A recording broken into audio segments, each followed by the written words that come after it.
Welcome back, everybody. Guys, I have a really awesome interview for you guys today, inspired by a question from Danny Bowles, one of you out there who messaged me on Facebook asking, what broadhead should I shoot from the Killer Instinct Logics?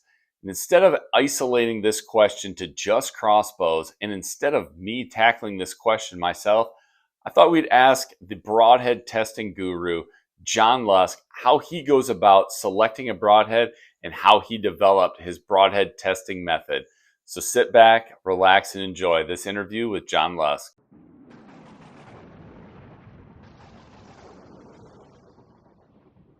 All right, John, we're live. How's it going, man?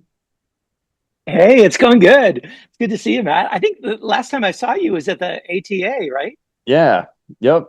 Yeah, it's good to see you again, too. Thanks for hopping on kind of at like a impromptu podcast or video cast. I don't know what you call podcasts with videos now, but I appreciate you hopping on. And I've got a question the way I thought we would do this. I get a lot. I'm sure you have to get a lot of them too, of just what broadhead should I shoot? I got a question from you know what, I'll say his name. I'll tell you exactly who it was. As a gentleman reached out to Okay. me on Facebook. His name is Danny Bowles, and he got a brand new Killer Instinct Logics, and he was just like, "Hey, what Ooh. broadhead would you recommend with this crossbow?" And I was sitting down. I made a list last night. I was going to film. I messaged Danny, and I said, "Hey, you know what? Instead of me texting you something, how about I make this a video?" And as I was just about to hit the record button, I'm like, you know what? This would be a video better served for John Lusk, the broadhead testing guru. And I didn't want, that was kind of one area I wanted to talk through with you, but not just crossbows, just broadhead selection in general. I thought we could kind of dive into. But I thought first, for if there are individuals out there who end up listening to this and don't know who John Lusk is, can you give us an introduction of just who you are and how you got your YouTube channel started and kind of how it's become, the go-to source for broadhead testing? Yeah, well, thank you for that flattering statement. That's encouraging. And it is great to be here with you. I consider you that when it comes to crossbows. So I Oh, love thank watching you. your videos, and you've mentored me in crossbows. You know how many dumb questions I'll just text you in kind of the middle of the night, so to speak, like, hey man, I'm stuck here. What do I do? So I like the mutual help that we provide each other with. And that way you help me a lot more than I help you. I understand that. But so I work as a pastor full time. I have since I graduated from undergraduate with civil engineering, and then I went to graduate Okay. school in theology. And then I've been in the full time ministry ever since then. But I grew up bow hunting. My dad was a big competitive archer. My mom was too, back in the recurve days. And so I grew up loving that. And then years after I've been in the ministry, was so busy doing stuff in the ministry, serving over in Southeast Asia for a number of years. When I came back to the States, I was like mid 30s. I started bow hunting. Actually, I think it was like right at 40. I started bow hunting again. Okay. And man, I've just been making up for lost time ever since. So I love bow hunting. That's kind of the foundation. And then when it comes to broadheads, I really, because I have a civil engineering background, I think engineering, construction, stability, integrity, things like that. I've always been interested in trying to figure out what's the best broadhead out there, and Hmm. I've read a lot on Archery Talk and other places. I've just enthralled by reading about different tests, and but then I always felt like nobody kind of went all out in providing really consistent tests across consistent mediums. So they had real good, comparative data, comparable Yep. data. And so I started off just having a few videos from hog hunts, and then I won a broadhead, like $120 broadhead for one from Bishop Archery in a little giveaway on Archery Talk. And then the guy said, he goes, "Hey, John, I see you have a little YouTube channel. Maybe do a broadhead test of this." And I'd never done a broadhead test, though I'd been reading about a lot of them and watching other ones. I thought, okay. So I tested this broadhead in every way I knew how. And then that just evolved from there. And now it's just every year I try to evolve it and get more uniform, better equipment. Hmm. Just I try to rethink what's the best way to test it. And there's no perfect way to test it. And every broadhead can be lethal. I always say, even the crappiest broadhead, I wouldn't want to get shot with it. So, every broadhead can work. And so I understand that. But I also want to provide something where somebody just has more data points, more information Yep. to make a decision about what's the best broadhead for them. And we all have different setups. We have different animals we're hunting and different likes and dislikes. So I just want to provide more information to help people make informed choices about what's the best broadhead for them.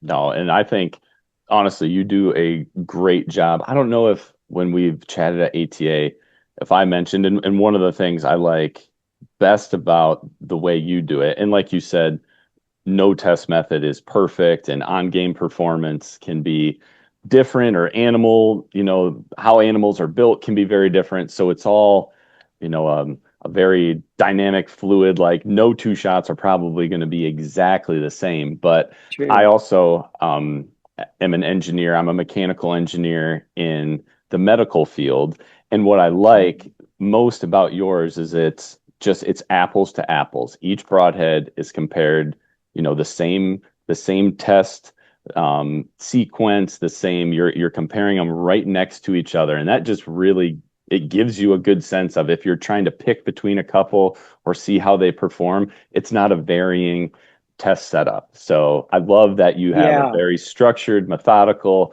We're testing each one the exact same, and the way that you rank them and stuff, and are able to compare them against each other. And I mean, like you said, every broadhead can kill stuff. A lot of people have different things that they want in a broadhead.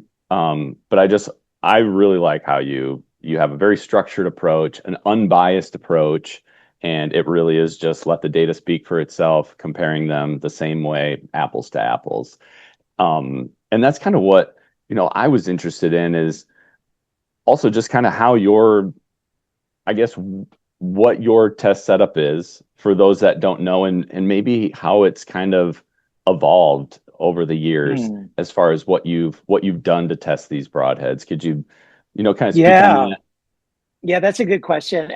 Man, it has really evolved. You can go to my channel and look up stuff from the beginning, like 2017 to now, and you can see the evolution. Sometimes I do it and I cringe at those early videos. I'm sure you do the same, Oh right? yeah. You look back at Yep. that, you're like, what am I thinking? But it's kind of fun that it's documented the evolution as well. And it started with that guy giving me this one broadhead, and it was a single bevel. He boasted about how much it would rotate in a medium. So I thought, all right, I'm going to shoot it into whatever I can find around the house. And I shot it into a pumpkin because it was right around Halloween. And I wanted to see how much it twisted the innards of the pumpkin. And Hmm. it wasn't very much. But then I shot it into a dinner plate, or I don't know, a steel flat bar. I just had stuff sitting around. And so I shot it into it. And then from there, I kind of thought, okay, I need to get a little more, have a little more system to me. And so it's each year it's evolved, and you can kind of see it documented each year. But I finally came up with my personal opinion on what the five most important factors that affect lethality are, Hmm. and that not in any order: the flight, the sharpness slash edge retention, which is Hmm. important because it's not just the initial sharpness. You can have aluminum foil, kind of a thin edge that's sharp, Yep. but is it going to hold its edge? And a lot of times heads lose their sharpness as soon as they hit the hide as they're impacting, and then they got to go through the whole animal. So edge retention, I want to test that. So flight, sharpness, edge retention, penetration, cut size, and then durability. And Yep. so those are kind of the five factors that I came up with. And then I created tests for each of those five to kind of like go, okay, in terms of sharpness, and that's evolved quite a bit. I've done rubber bands, Hmm. like cut rubber bands. I've done paper. You cut paper with it. Now I use this sharpness tester. It's a sharpness tester made for knives, but I thought, hey, maybe I can use this for broadheads. And to my knowledge, I was the first guy using it for broadheads, first that I found out about. And so I've been using that. It's not perfect, but it's okay. And so that's kind of a more official way of measuring sharpness. And then, for flight, I use a crossbow. And because I can put my crossbow, my killer instinct crossbow, on a bog tripod and have it mounted. And so I'm eliminating a lot of the human error that comes about when shooting with my vertical bow.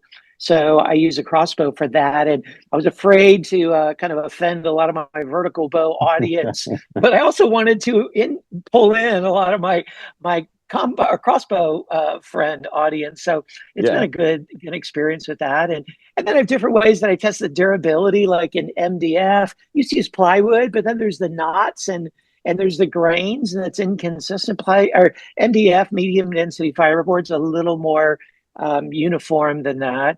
And 22 gauge steel plate, cinder block, just to do a zero penetration test, if you will. Hmm. And then penetration, I do a couple different penetration tests into a layered combination of MDF, rubber foam mat, and synthetic gel, like clear ballistics, FBI grade gel, and then also just layered cardboard, where I just have a bunch of layers of cardboard, brand new boxes I get from Amazon. I use big F clamps to clamp them together in 4 areas so there's relative consistent tension between them and or compression. And then I shoot into that and just measure the number of layers that it cuts through. So, I've come up with different tests like that, and I give a grade. I quantify each of the tests, and each one gets kind of 20%. There happen to be five.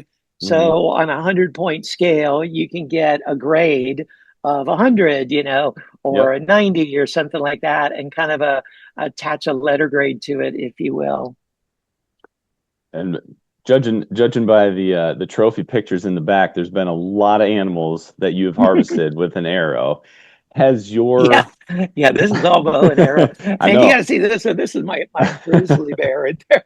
I I'm love my trophy I'm room. gonna show my wife your trophy room to see if mine can expand a little bit back here. I love yours too. I noticed that as soon as we got on. When we moved here to Texas about 2 years ago, it was like my big requirement. One, I wanted to back up to open space, just where I could go shoot if I wanted to out in the back. And then two, I wanted a room big enough to fit a bunch of animals, Hmm. and kind of in an area where I work as a pastor, so people come over, they might be offended by it. So I have it upstairs, so they don't have to see it, but they, Hmm. if they want to see it, they can come see it. Yeah, I Yeah. love my trophy room. I don't know if I told you, I lived in Texas for a little while. Those three right there are Lockhart, Texas bucks. Hey, hey, yeah. Oh, yeah. So, Look at the Texas plaque you got there. yeah, that was Oh, the that's first. nice. Yeah, I mean, compared to some of the other deer in Texas, Lockhart, at least, I don't know, we were leasing some small pieces of property around the area. So just to me coming from Oh, Michigan, uh, I was more than happy to shoot some of these, 100-ish bucks. Boy, there was a yeah. lot of them. We had a lot of fun when we hunted down Did there. you? Yeah, That's it was fun. great. I mean, just very target rich environment. It is here in Michigan too, but Texas Mm, it was a lot of fun when I hunted down there. mm, But where nice. I wanted to go with the comment on your trophy room was you've obviously you've shot a lot of different animals with a bow, ranging in all different sizes. Your testing and kind of the results you get, have you found those test results to translate to on-game performance, or have there been some that test well and I don't know, do something funky on an animal, or maybe the opposite, some that test okay, but then wow, they really perform well on an animal? That's a really good question, Matt. When it comes to, like, say, from a physics perspective, you'd appreciate it as an engineer. When you're shooting an animal, the number of dynamic forces and dynamic variables that are at play, it's limitless, right?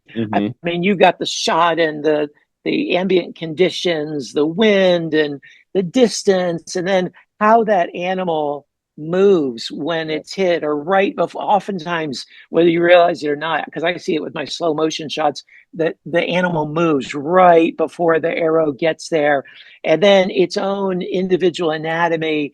There are so many things that can happen, that good or bad. And Yep. so, any one, like any one instance means very little.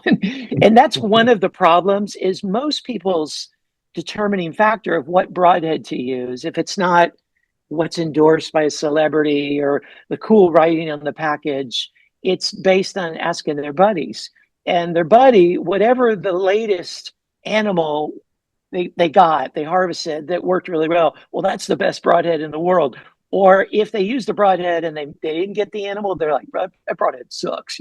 And so it's like, it's all, anecdotal evidence, one or two people say this, even three or four at the bow shop, it doesn't mean that much. Yep. So I understand that. But to answer your question, so I'm just saying stuff happens, and Oh yeah. Yeah. anyone can be all over the place. But I had the coolest experience a couple of years ago. I was doing a podcast with Aaron Snyder, and I don't know if you Okay. know Aaron Snyder, big Kafaru guy, but Yep. he became a friend in Denver, and we lived close to each other and hung out together. He taught me all kinds of stuff. I mean, that guy he's a really great guy, and we got kind of bonded. Well, then when it was time for him to do his 500th podcast of Kafaru Cast, he wanted to have me on, of all people. And he said, I was going to have Cam Haynes on, I was going to have Joe Rogan on, but I decided to have you on. I was like, oh, I mean, that was kind of high praise. And we had 3 hours and 20 minutes. And the reason was he wanted such a long podcast. He'd been getting into some broadhead testing, and he'd looked at all the different broadhead testing that's out there. And his conclusion was that I do the best job with the testing. So he wanted to compare his experience in the field, which as a guide, he's around about 70 to 80 animals harvested with a bow every year. Mhm. And then me testing them in my home, in my lab, he wanted to compare the results. And the weird thing is, Matt, I mean, we'd not talked very much during this whole time, but our conclusions were almost identical. I mean, Nice. we went through broadhead by broadhead. He had like about 20 different broadheads he wanted to talk about. And the ones that were the things that concerned him were the things that were concerns I raised. The things that really, he loved about him were things that came out in my testing. So it was validating for him to Hmm. realize that, wow, his experience in the field is backed up by science, if you will. And it was very validating for me to hear of all of his, I mean, hundreds of harvests. It really, it was, backed up by that. Then my own testing, maybe I'll shoot 10, 20 animals a year, which, I get as many as I can. And over time, that adds up. And I try to use as many different broadheads as I can. And man, there is absolutely a correlation Hmm. between the heads that test well for me and the heads that perform well in the field. Of course, there's always stuff that happens, and there's Yep. always heads that don't test well, but then man, they harvest the world record, whatever. Again, that can happen. Stuff happens, good or Yep. bad. But yeah, I feel very confident that there's real world value in my testing. But I started a new thing. So I video my hunts too. And I always explain the video, explain the broadhead, how it performed. But people don't, a lot of times people don't watch my bow hunting stuff for whatever reason. They just watch the broadhead stuff. And they ask me, like, well, do you ever use this on a hunt? I'm like, man, look at all my other videos. I got so many videos, got about 100 hunts on there. But now what I do, and I'm just starting this, it starts like, I think this coming Sunday, is I have a thing called real world tests. And so I'll use the broadheads that perform really well in my testing, as many as I can. I'll use them on a hunt, and I call it, like, the name of the video is like VPA Omega with bleeders broadhead test, or that versus hog, real Yep. world broadhead test. So I'm just labeling them. I did it a little bit in the past, but I'm doing it more now. Real world broadhead test, just so people can see how what I do in the field backs up what I do in the lab. Yep. And hey, I would second that, John. You really do the best broadhead tests. I mean, whenever if somebody asks me, or if, whether it's a friend, whether it's somebody online, whether it's me intrigued, like I listened to some other podcast, like I just listened to one, what was it, Working Class Bow Hunter, where they were talking about the evolution of Jekyll and Hyde, and I'm like, gosh, I Oh, haven't like those are a couple that I haven't really looked at. So I went right to your channel and I was like, okay, these guys, they're not just, you know, pumping their own brand. Like John's results are validating this. So I'm like, okay, those seem pretty legit. Um, yeah, those are actually really good hits. I finally used a hide on a hog the other day, just last week, and I shot it quartering away, and I shot it, and it was a pretty steep quarter, more than I liked, but I did. There was a big storm coming in. It was a little bit rushed, and then this deluge, this Texas downpour hit, so it ran out of sight. Like, I mean, I shot it, and I could only see this little window, so it went into the woods, and then it rained for about half an hour so hard. And I was texting my buddy. I'm like, man, if I need to follow a blood trail, there's no chance I'm going to find this thing. But I thought, I bet I'm just going to find the body really close. 8 yards. I mean, it was 8 yards. This thing had piled up. I was like, wow. I wish I would have seen it on film.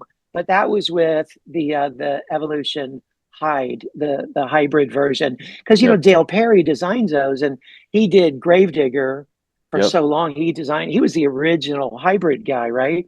And so he had to change some things because he sold Gravedigger, but made some changes just enough to be able to circumvent the patents and some improvements. But yeah, it's a really good system.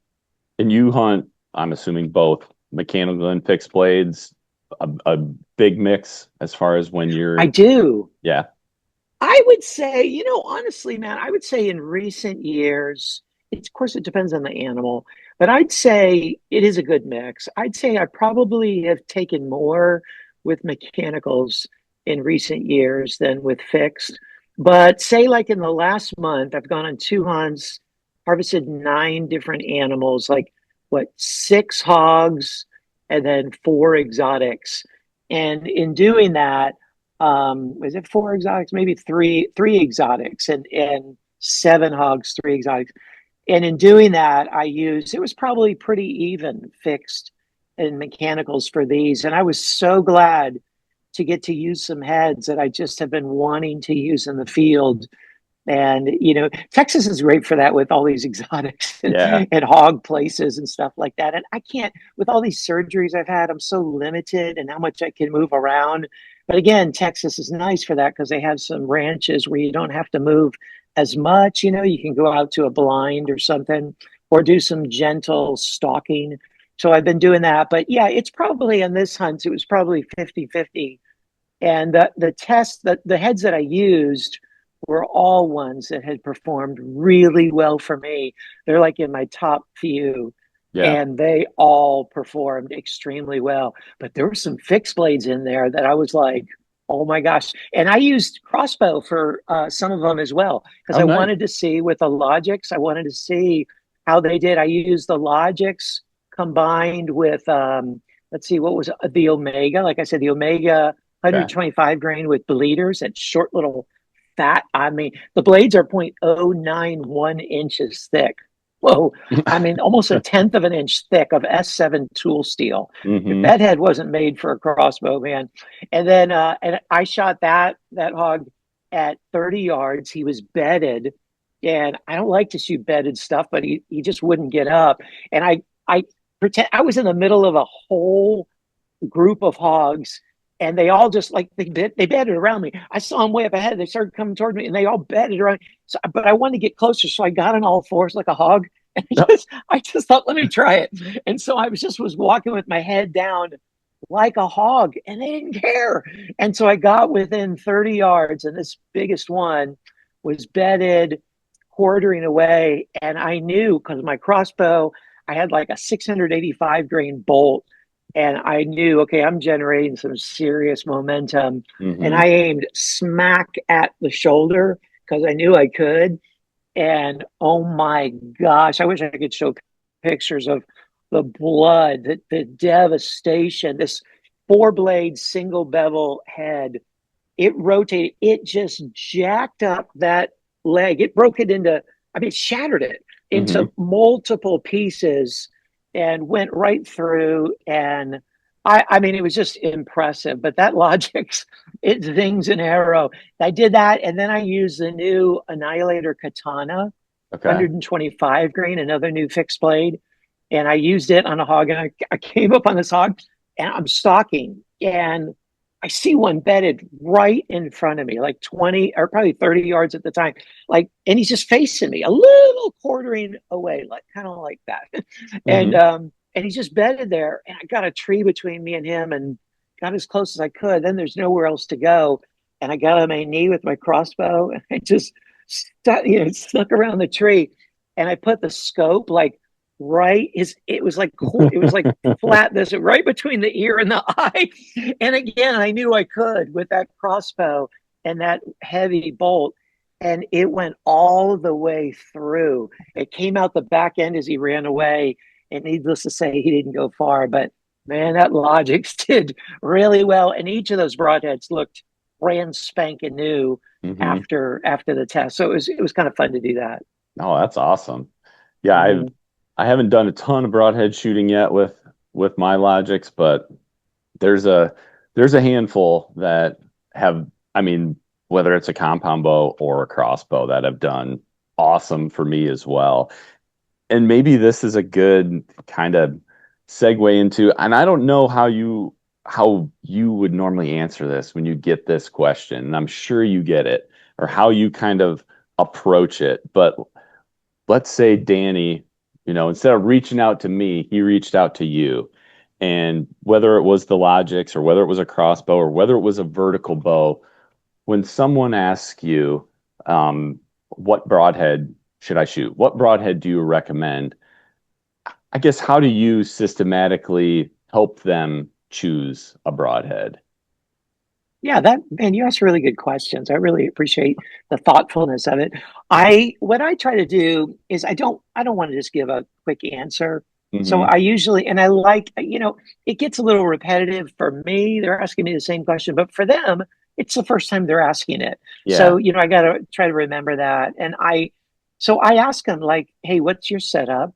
What's your speed, your draw length, your bow poundage, your draw length, the weight of your arrow? What's your general shot distance, and what animal are you pursuing?" So Hmm. I ask those questions, whether it's on Facebook or Instagram or through email or directly on my YouTube channel. On my YouTube channel, especially, I try to answer every question. And I get, as you can imagine, I get hundreds and hundreds every week. And so I'll take the time to ask those questions. And then if sometimes they don't respond, so I'll say, if it's all pretty average, I'll go based on the average of those answers. I'm assuming whitetail, I'm assuming 28-inch draw, whatever stuff like that. Then I give them some ideas. I go, if you're looking for fixed, here's some ideas. If you're looking for a mechanical, here's some ideas. And it's so general because everybody's price, their budget, their price Yeah. point is really different in what they're willing to pay. So I'll just kind of give some general ones. Like for a fixed blade, I usually say, man, a QAD Exodus, it's just hard to beat that thing. I mean, Hmm. it's not very expensive. They're super durable. They fly very well. They just kind of hit every note there. And then VPA, of course, they make incredible. It's tooth of the Yep. arrow, iron will if you're willing to spend a little bit more. There's so many great options for fixed blade, way more great options for fixed blade. That Annihilator Katana is just a winner, that new one. But then, like, if you go mechanical, if you're willing to go mechanical, there's options of ones that'll work. But when it Yep. comes to the durability standards that I have, there's not as many. And so it's easier for me to answer that. And I'll usually say something like a sever. Severs have Yep. proven to be the most durable mechanical I've ever tested by far. There's nothing even remotely close. But then Evolution Outdoors, like we were just talking about, Jekyll and Hyde. They're Yep. Hyde, they're mechanical. That one is really durable, has worked really well. And actually, the Killer Instinct, if you're looking for kind of a smaller one over the top, they make that little. Have you seen their little broadhead? That Hmm. little two blade, yeah, that Yeah. thing tested surprisingly well. I usually prefer rear deploying mechanical if I'm going to go mechanical, but and then the Sever hybrids, wow! I mean, they've just been amazing. Well, there's just one at this point right now, but they've done incredible as well. So I usually kind of throw out some ideas and I say, hey, Yeah. here's some ideas, and then I refer them to my score sheet. I go every year at the end of the year, I post an Excel spreadsheet in the content in the description of the last video I post on YouTube every year, and it has all the tests of all the broadheads from that year and the previous years all tabulated, and you can tear through the data and look and see which ones have performed the best. So, but I usually give them a few to choose from like that. Yeah. No, that's that kind of the same way I was thinking of answering Danny's question. Most of the time being a lot of my most popular content being on the crossbow side of things. It's typically whitetail hunters, not a lot of your Western game, some of the Texas related stuff, but I feel like, whether it's you or Troy Fowler, the Ranch Fairy, I mean, he's got a lot of stuff related to the hogs. The five things I wrote down, I'm gonna run these by you because I totally agree on like your poundage and your setup, whether it's honestly, I guess, a vertical bow or a crossbow, the game you're pursuing. But I wrote a couple of different ones down, and I was almost, at least in my head, thinking of this question, steering Danny toward like maybe mechanical versus fixed blade. So the first one I wrote down is what's your plan B? So when you miss, and we all do, or the animal moves and you don't hit exactly where you want, what do you want that broadhead like to, what's the bailout? So I kind of think of it as like, do you want increased penetration? Are you worried about, maybe the better way is, are you worried about hitting heavier bone? Are you worried about a shoulder? Are you worried about a leg bone? Or are you worried about hitting back, getting into non-vitals, back in the stomach, the intestines, and that kind of stuff?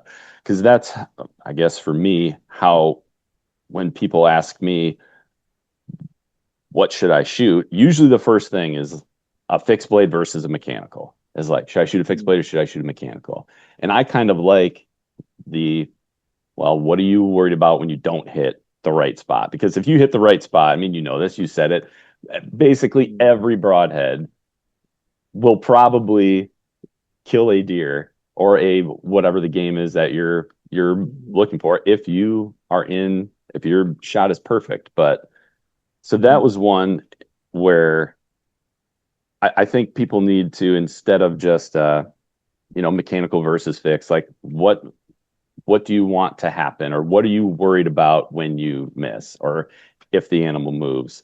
And that was one where, at least for me, I make a little bit of a distinction of like, okay, if I'm worried about shoulders, or I'm worried about a front leg bone, or maybe I'm worried about hitting the spine, I would probably rather have a fixed blade versus a mechanical. If I'm worried about shooting back on a deer, or if that's what kind of my natural tendency is, I pull left or right, that is where I'd say, okay, then you would probably want to err on the side of larger cutting diameter and shooting a mechanical. Would you agree with that as a way to Yeah, differentiate some stuff? yeah, you said it really well, and you're actually kind of ahead of the game for me. Like, okay, until about a year ago, let me back up a little. Like, I typically think the advantage, this has been my traditional thinking. The advantage of a mechanical is if you don't get a good shot, I'm thinking it's usually like a gut shot or, Hmm. kind of center mass, farther back. And that's where the advantage of a big mechanical that makes a big hole can Yep. come in. So I'm thinking of a mechanical as the one that gives you kind of a plan B kind of thing. Then I went hunting in Argentina, and I met a guy, went hunting with a guy who had written this book on bow hunting. And I got the book when I came back, and it was actually really good, like a really good book. Got it on Amazon. It was kind of like everything you wanted to know about bow hunting. And he was a big Ashby guy, but the Hmm. way he described Plan B, he used that same phrase as you.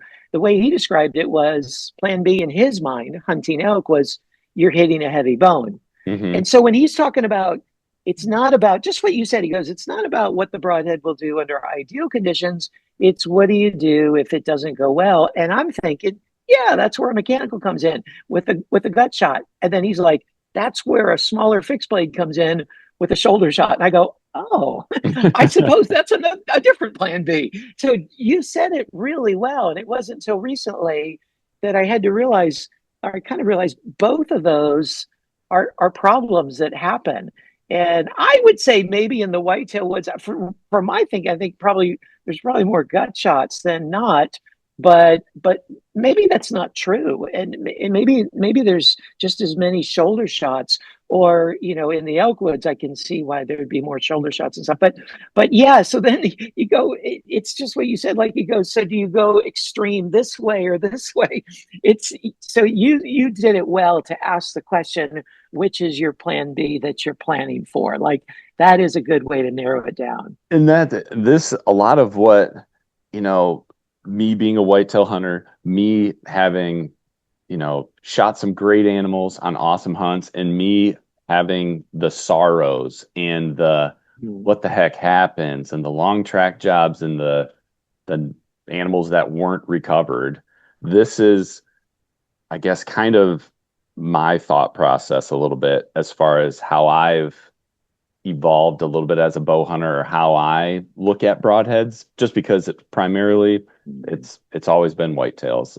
It's been most of my life in Michigan, and most of my issues, that I've seen are kind of related to these questions. Mm. So that the Mm. plan B one is, at least for me, has been, I probably still have, you know, more whitetail kills with a mechanical than I do a fixed blade. But the last probably 5-ish years I've been mostly fixed blade, because a lot of Mm. my issues have been hitting bone, have Mm. been shoulders, have been, you know, spine, have been a little bit of a leg Mm. bone and things like that. I haven't had too many where it's been an issue of being back. It's been the up and down stuff. And that's where, Mm. sometimes, the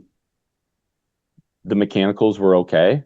And then I don't know if you've had this, but I certainly had it where there was a streak where it didn't matter how far the deer was or what was going on. Like every arrow, even on shots that were probably not great, I was putting deer in the bed of my truck, and I was just Mm. happy go lucky. Wasn't paying much attention to, oh yeah, a few things happened here. Oh, this bent or broke or whatever, and then I came from the top of the mountain all the way crashing down, where it seemed like even shots that I swear had to be, you know, an inch one way or the other, up, down, left, or right, where I wasn't finding them. And that's where some Mm. of this exploration, I guess, between like I have listened to everything on the Ashby Bow Hunting Foundation. I've listened to and talked to Troy, the Ranch Fairy, a whole bunch, where I've kind of tried to put together in my head these type of questions of like, okay, based on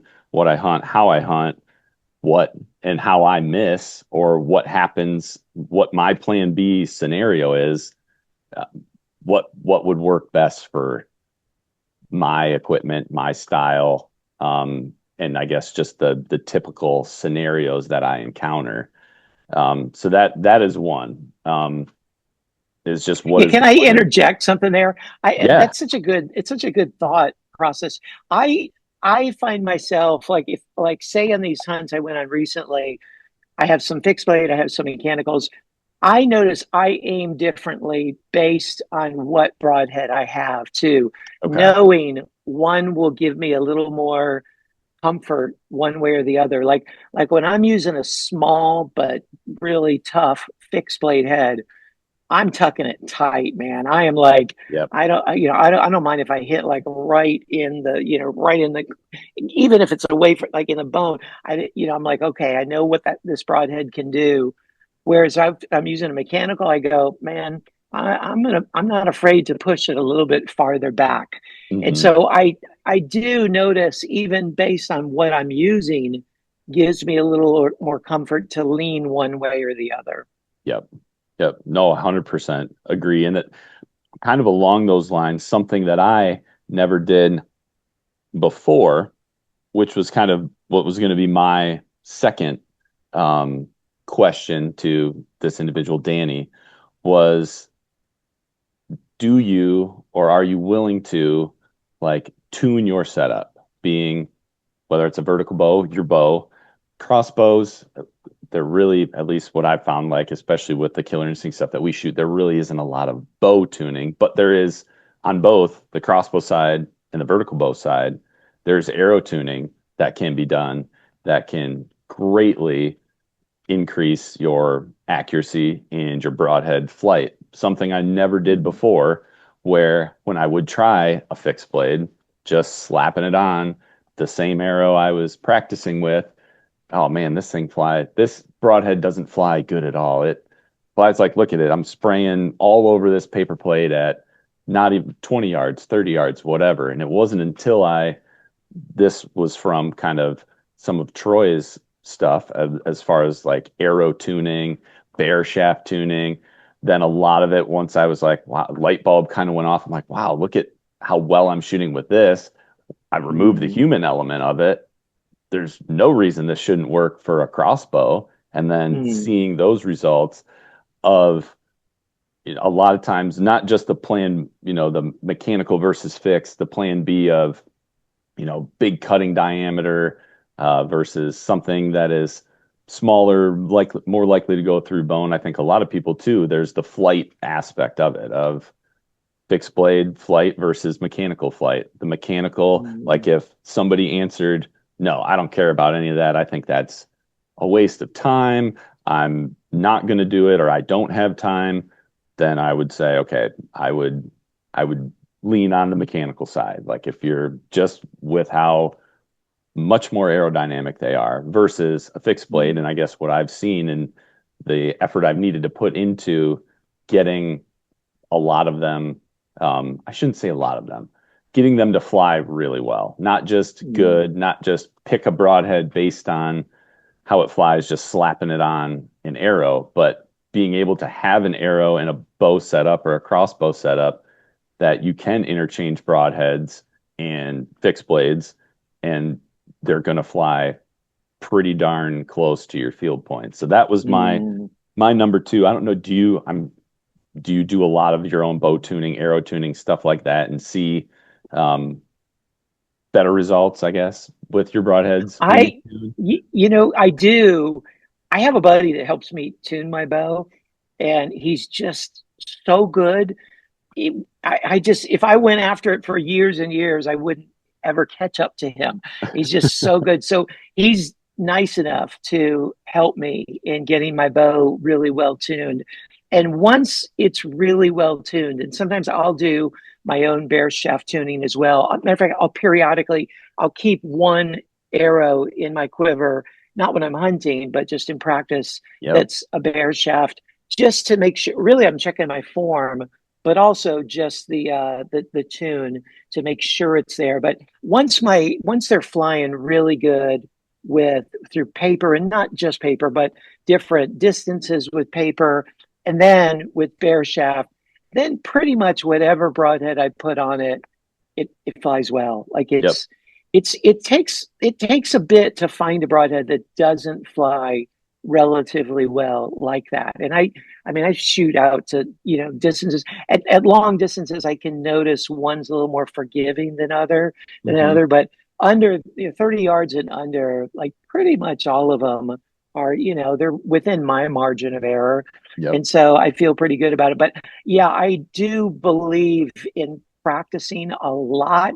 And I believe in making sure not only is your arrow properly spined and your bow properly tuned, but then your form is really good. And I think a lot of people, they think it's good, and I don't mean it in an arrogant way, because gosh, the older I get, my eyesight fades. Think, yeah, I'm nowhere near as good of a shot as I used to be, but Hmm. I understand how crucial practice is, and you cannot just pick up a bow a few weeks before the season and be optimal. It's just there's those little muscles that the stabilizing muscles take a little, they take more time to develop. So I shoot year round just for that reason. And the older I get, the faster my muscles atrophy. So I don't want to like have to build up again.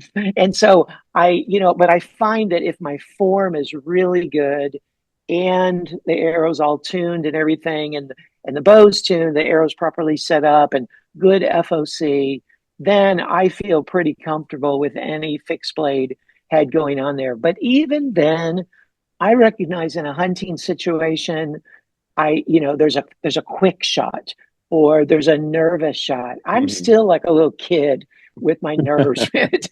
I read every article I can find about how SEAL team people, how they lower their heart rate Yep. and breathe. And I did, because I just get so, I'm like, oh my gosh, I'm like so nervous. But, so you get a little nervous. You're not nearly as good in that first shot. It's different than after you've shot 10 and you're in the groove. And so I recognize that stuff happens in the field from Yep. being rushed or being nervous, or you got to lean under a twig or something.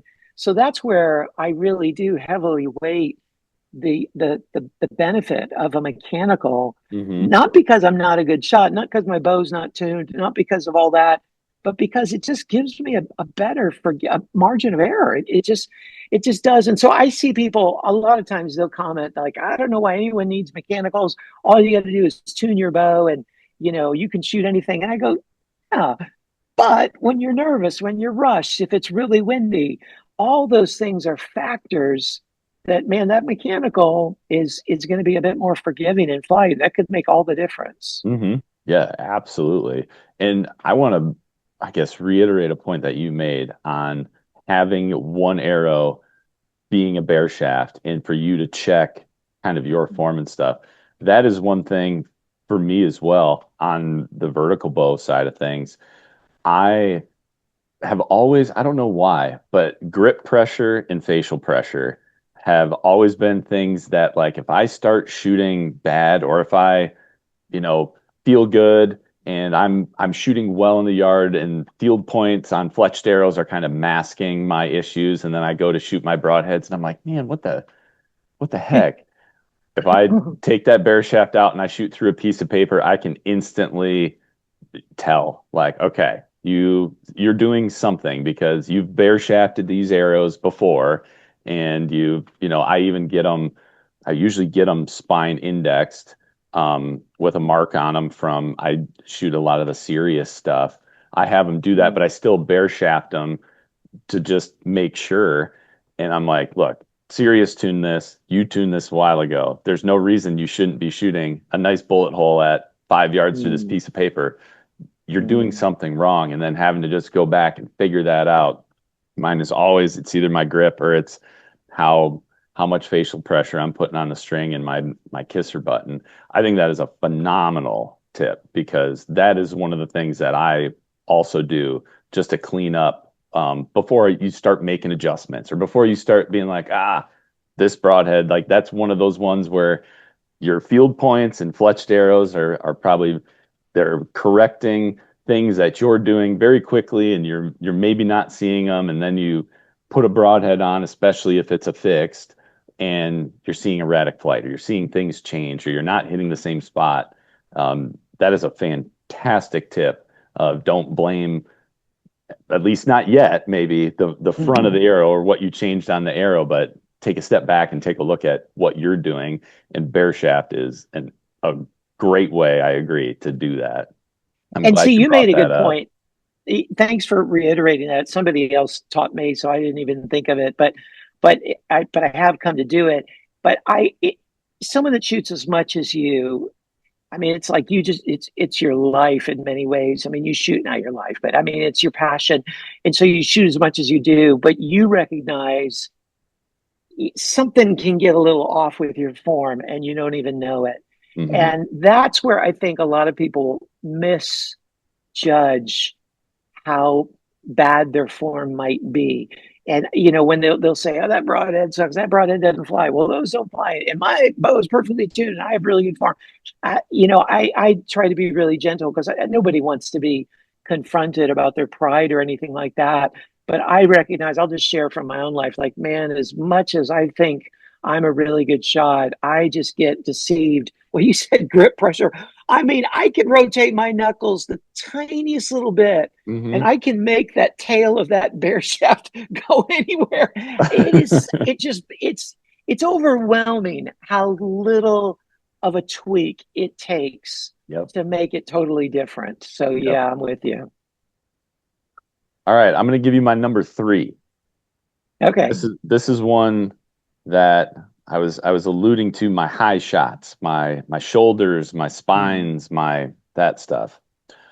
Uh, my number three was, what shot angles do you expect to be taking? And I think of this, probably number one, of elevated versus on the ground and how high elevated you are. And then I guess number two would be some of those, probably more on the quartering two side of things, but also the animals, the angle of the animal when you're taking that shot. Hmm.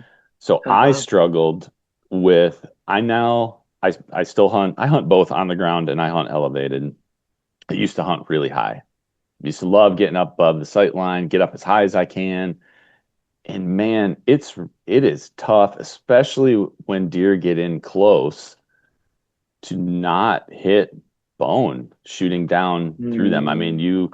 you take that shoulder blade, you take that spine, and you think of that, the angle that you're at. If you're at 30 feet up and a deer is, you know, 10 yards from the base of your tree, even 15 yards, you've got a real small window of, I'm either going to hit some bone, or I've had the other way where I'm trying to get away from that bone and my angle is so steep that if I didn't hit the heart, you are in like some single lung type of scenarios. So Yep.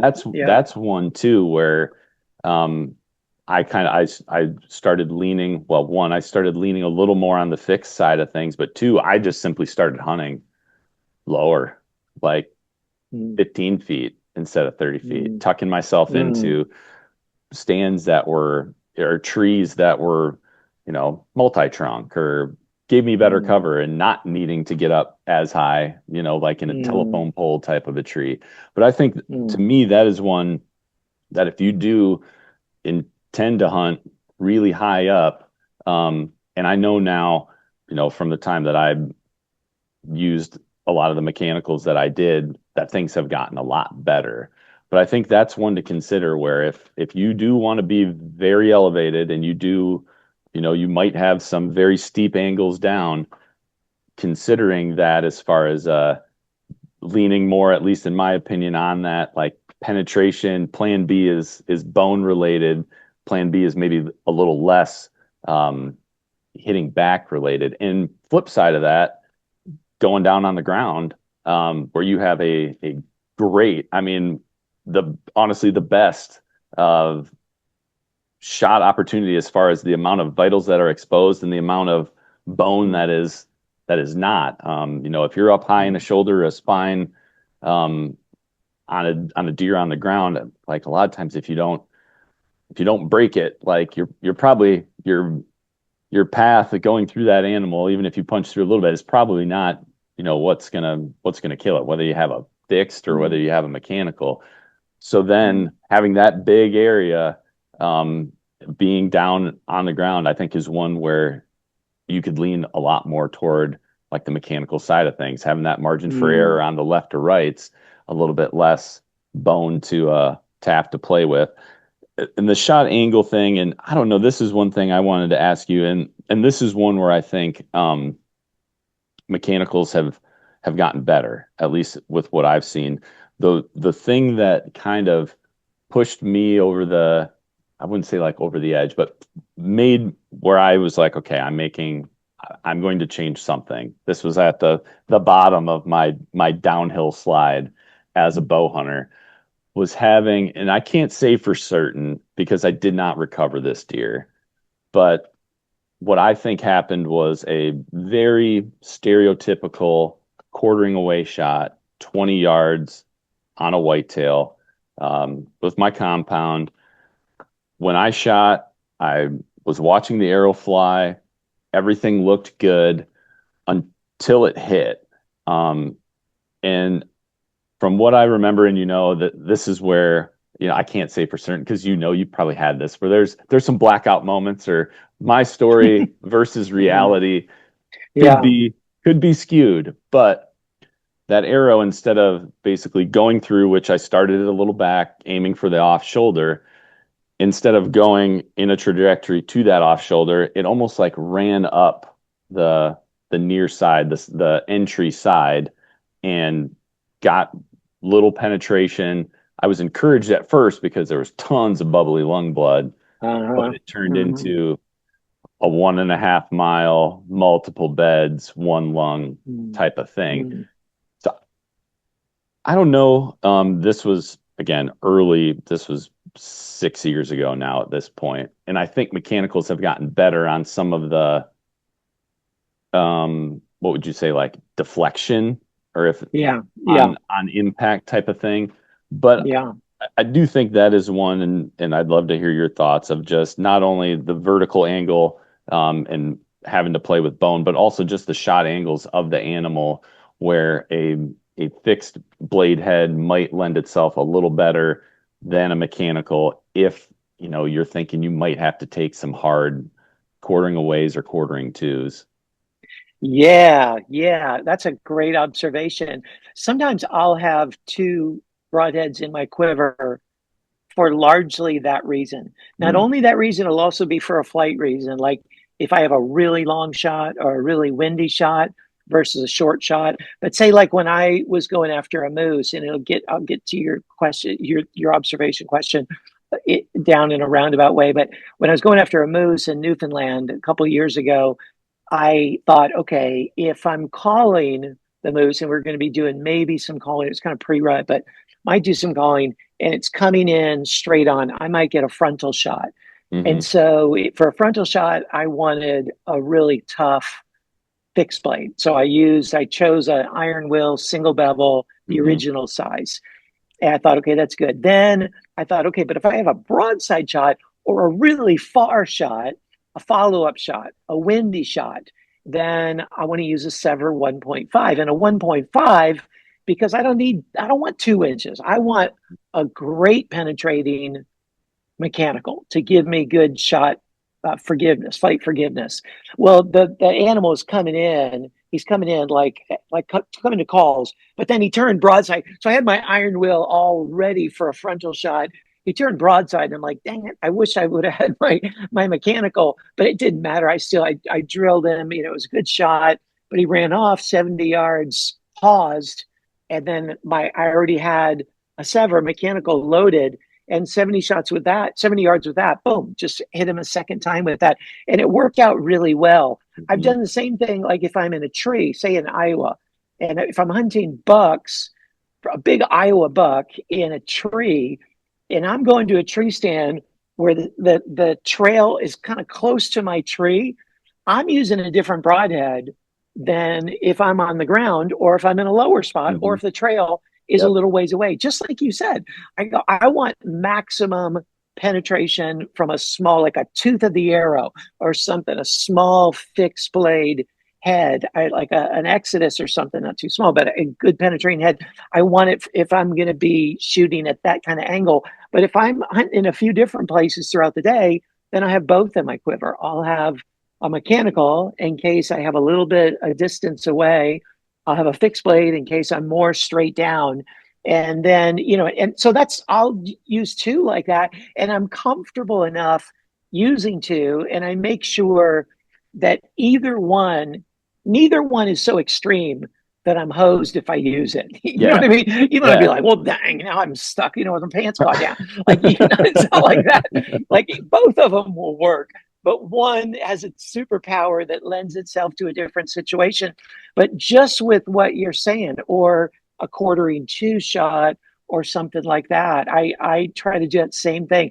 And now I have learned I try not to take steep quartering away shots. I just wait, and sometimes I'm willing to let them pass because I've seen it happen one time to me on a hog with a slick trick, a fixed blade, but they have a pretty steep angle, and I just watched that arrow boom, just zip right off of the side, Hmm. and that was years ago, and that's when I learned, like, oh my gosh, that was too steep of an angle. What were you thinking, John? And so now I just make sure that I have enough of an angle that I know it's going to bite into it enough. But yeah, broadheads have gotten way better on preventing deflection, or not causing cartwheeling or deflecting. But yeah, Yeah. I'm with you. That's a big issue, and I try to have two different heads oftentimes. But again, no one so extreme, unless, say, like in Iowa, there'd usually be one day a year that I would go, one or maybe two. I'd go, okay, I've already got my buck. Now I'm going to still hunt during the day in bedding areas, just walk like as slow, like in an ungodly slow pace that most people don't even believe me, that 45 minutes to go 10 yards. And I'm not kidding. Hmm. And like, cause it's like crunchy conditions, but I love to still hunt whitetail in a situation like that, because it just seems impossible. But when Hmm. I'm doing that, I do I'll use a big mechanical because I'm on the ground. Yep. The does are a little bit smaller, and I want a big entrance hole. And I go, if I use an over the top, I may get a little entrance hole. What if I don't get a pass through? Then, I don't have much of a blood trail, but I want at least one big hole. So that's when I'll break out a big mechanical, like a big rear deploy mechanical. I have no qualms with doing it when it's on the ground, just like you're saying, and Hmm. it's a little bit smaller deer than the buck would be, probably. Now, one of my new favorites. I will say I am not a very good still hunter. I do not have the patience to do 10 yards in You're not 45 old minutes. enough yet. But one of the things I've really liked, and I have yet to, I try it every year with my compound, and I'm usually not close enough. But I have had some awesome hunts on the ground with a crossbow and a ghillie suit. Like, That's cool. very, very up close and personal, minimal Ooh. cover. A lot of times here, like where I'm at in Michigan, a lot of stuff is really swampy, very cattail marshy. There's not Uh, great trees to get elevated in, and even if you did, you'd be sticking out like a sore thumb. So being on the ground, you kind of is your best option. Um, mm, and I like that. I don't know why I never have, and I don't know how other people feel. I don't know why I've never carried two broadheads. I've always had it makes mm, sense for exactly what you're saying. Like mm, there mm, if you have a good setup and you practice and you know exactly what you're going to get out of each one, like there's no reason to not carry two. mm. That's something maybe I'll start doing. And I guess I don't really know why. I've always had the feeling of like, okay, I know exactly what this broadhead does, exactly what its pros are, exactly what its cons are. That's what I'm going to fill my quiver with. That's what I'm most confident with the, you know, scenarios I think I'm going to encounter. But that's another great tip of there really isn't a reason why you can't carry two different types for two different scenarios you might be in. I Mm, like that. mm. I think I It might. started for me, it started with elk hunting because I thought, okay, I'm going to use a little mechanical if I have a really long shot. Or it's actually, I think that it started with iron will, that I had the wide and I had the regular. Maybe that's how it was. And I Mhm. thought, okay, I'm going to use the regular on a really far shot where it's harder to penetrate. It's like you don't have quite as much arrow speed, and the flight could be affected. But I like an iron will wide if I had a shot under 40 yards, because it's just going to get a much bigger hole. And so I figured I'll have time. I'll keep like the small one knocked if I'm just stalking around. But if it's a long ways away, I have time to switch. And that's what I thought too from a tree stand. I go, okay, oh, here comes a buck. Oh, that thing's big. I'm switching out to my little broadhead.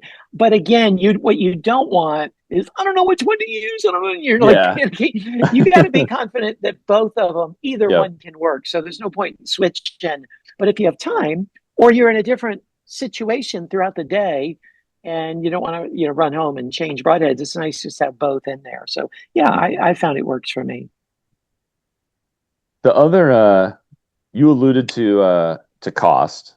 That was one other thing that I had on my list of five was just how much are you willing to spend? Because you can spend, like you said, you spend what was it, $120 for one? Yeah, yeah, that Yeah. was a bishop. Yeah. Yeah. And I mean, I've spent, I'm trying to think of the most expensive. It was probably something in the tough head line of Oh yeah. 100-ish, 120-ish for three. I mean, you Yeah. can you can go in there when you look at broadheads like that. I mean, they're awesome. I mean, their material quality and They are. the tolerances they hold. I mean, you definitely are getting what you pay for, but I understand a lot of people, you can't feasibly do that. So, but cost was one of them because I think there's both on the, mechanical and fixed side of things. Like there's good options in the premium tier of stuff, but I think there's also really good options in the, you know, average, if you want to call it that, average tier Mm. as far as what you can get and the quality of the head. The other one I had, and this is probably this is a little more of me playing, and this is some Steve White influence here of Mm. like he likes to just say like, well, how much control do you need in that? How much like fletching control do you need to to shoot a particular head or to add some forgiveness to a particular setup. So that was one where these really that one, the fletch and control one, number five is one that I don't think necessarily a lot of people have to focus on, but it's one that I have found when you do start playing with broadheads, or you start playing with different arrow setups, bow setups, vertical bow versus crossbow, there's there's definitely you can add a lot of fletching. You can add a lot of control to help with, for instance, like a fixed blade. If you were dead Mm. set on shooting a fixed blade, but maybe it's a bigger one, maybe it's like an iron will wide, or maybe it's something like a silver Mm. flame, something that's like a big cutting diameter Mm. fixed blade, where some extra control is probably going to help you stabilize things. But if you are one that's like, I am the Sever 1.5 hybrid. Everything that this broadhead does, everything that your testing has shown is great. You can probably dial back some control, have something that's a little bit more aerodynamic, less drag, that is going to still stabilize your arrow flight the way you need it, but not over control the arrow. Um, Mm. I don't know if you have messed around much with that. I usually tend to over control things. Like I I usually don't take shots anymore that are very far. I like adding offset. I like probably a little more vein than I need I'm the same way as you, just so if I get jittery, just so if I'm pulling Mm. stuff, torquing things a little bit, give me something that's going to correct a little bit faster and likely sacrifice a little bit of, you know, downrange energy, downrange speed, that kind of thing. Yeah. Yeah. I'm when I was in Colorado, when I lived out there years ago, I loved backcountry bow hunting and elk hunting. And I felt really confident shooting elk out to 100 yards if all Hmm. the conditions were just right. And they're a pretty big target, but I would shoot that way year round, and I Yep. felt really comfortable doing it. Now, man, I can still shoot good, but I've dialed way back in the length of shot. Now, a lot of that is I'm not in Colorado anymore. And I mean it's harder to get close to an elk, on public land and stuff.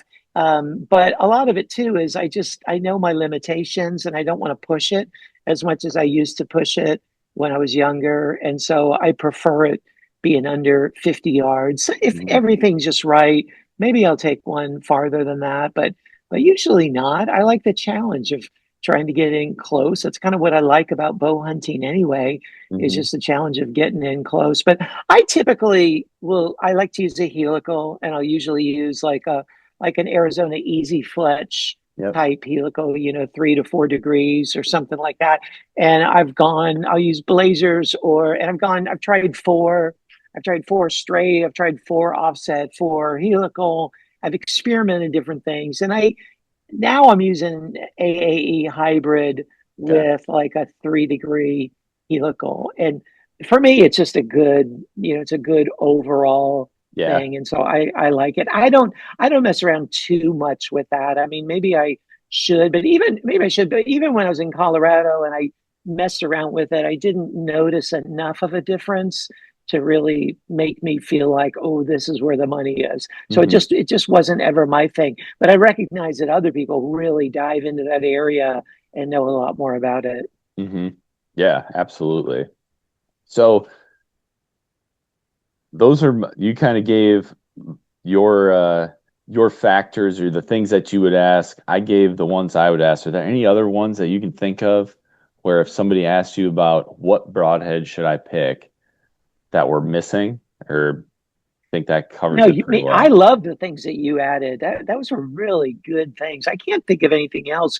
I think there are some people that like when I ask about their setup and how much power they're generating stuff, I usually ask it from the standpoint of what's my ideal goal? My ideal goal is to get 2 holes. I Hmm. want 2 holes. Now, it don't have to have 2 holes and harvest a lot of animals without 2 holes, but I'd like an exit hole, just double the fun, right? Double the Yep. blood trail and stuff. And so I want 2 holes, but I want as good of a flying head and as wide of a cut as possible while still getting 2 holes. Hmm. And so some people just think penetration is all that matters. And they're of the mindset that, hey, if you puncture the lungs, you're going to deflate the lungs. And it doesn't matter whether you do it with a pin or whether you do it with a big giant wedge. I'm not really of that persuasion. I know that's anatomically true in many situations, but not all of them. And so I do try to help people think, hey, it's not just about penetration, but it's how much it's like you want penetration enough to get 2 holes, but you want to cut as much tissue as you can while you're getting those 2 holes. And Hmm. I used to shoot way back. I used to shoot like when I first kind of restarted bow hunting, I was using a Wasp Boss bullet, this tiny Okay. little 3 blade Yep. head, flew great, penetrated really well. But then I noticed like I shot a spike or something with it, and it just went zipped right through, stuck on the ground like 8 inches. And I remember kind of boasting, like, wow, man, look at that penetration. And then I thought, that was a waste of my momentum and kinetic energy. Like I'm shooting ground, and I'd rather the arrow just fall out, but make a bigger hole in it. And so, because what I found happening occasionally is I zip it right through, but then it's such a small hole that the fat or would plug it up. Or what I've noticed happens even recently, I've noticed that you shoot it in the sweet spot, but you have a small hole, and the hide just stretches over it. And so the hole is down here in the carcass, but the hole in the hide is up here. And so it's essentially plugged. And Hmm. it's going to take a while till that blood starts coming out of the hole way up here, in the hide. And so there's something about having a bigger hole that just can help your blood tracking. And so I try to help people find that balance Yep. between having enough penetration to get 2 holes, but not so much that you're sticking 8 inches in the dirt, but rather cutting more tissue in the way so that you get a better blood trail. I don't know if that even made sense. No, that totally does. That totally It makes does. sense. Okay. Um, and so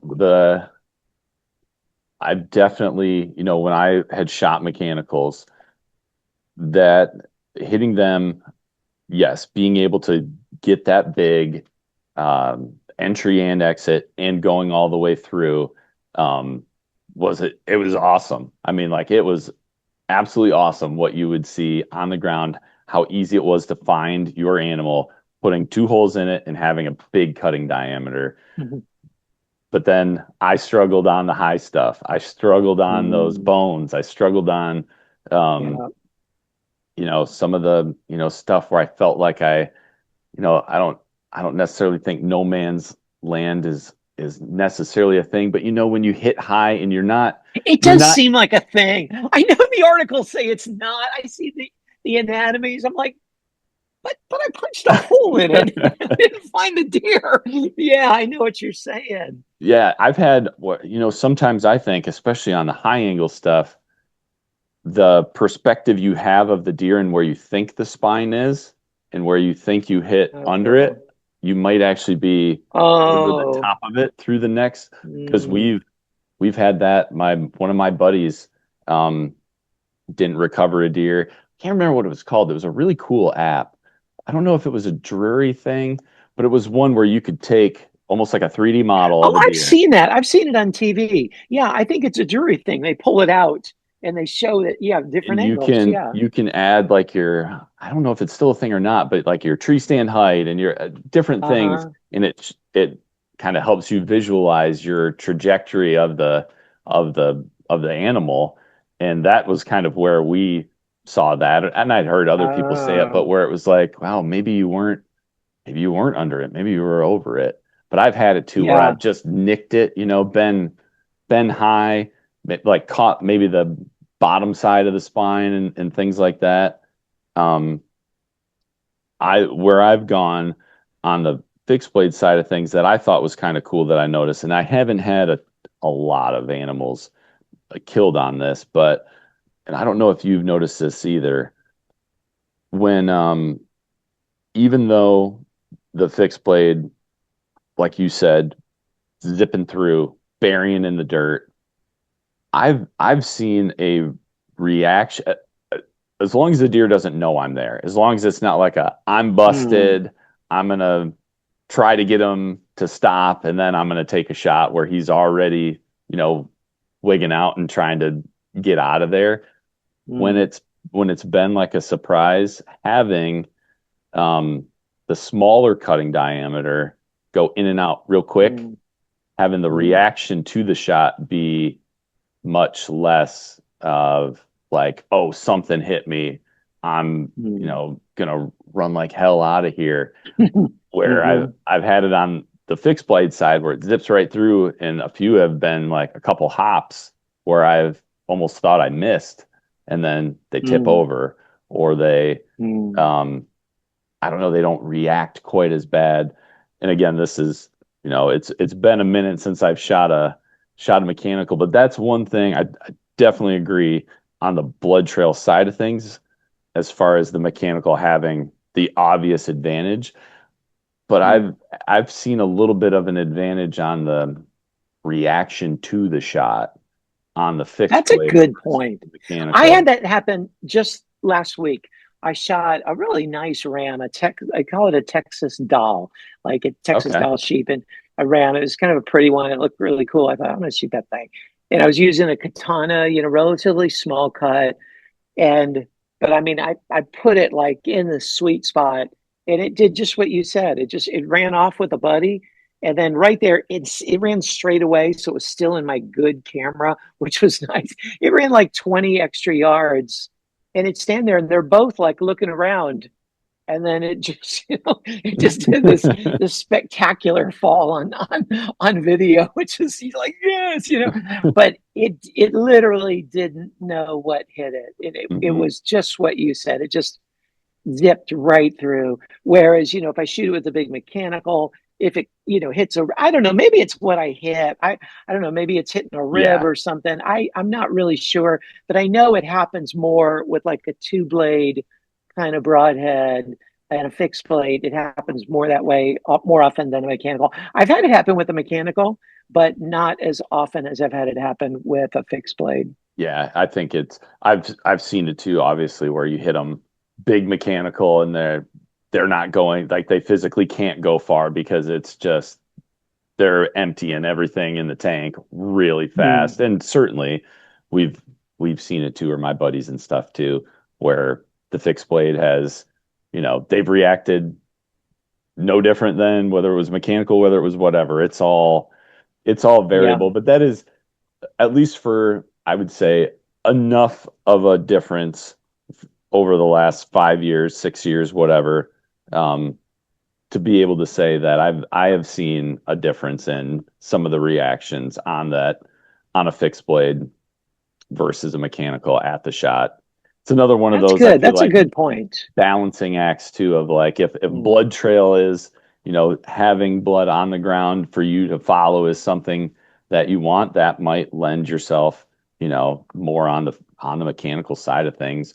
If what I'm, if people believe what I'm saying, and that what I've seen as a less crazy reaction to the shot, maybe not putting as much blood on the ground, but the deer, on average, I don't think they've gone less distance just because they haven't known what happened.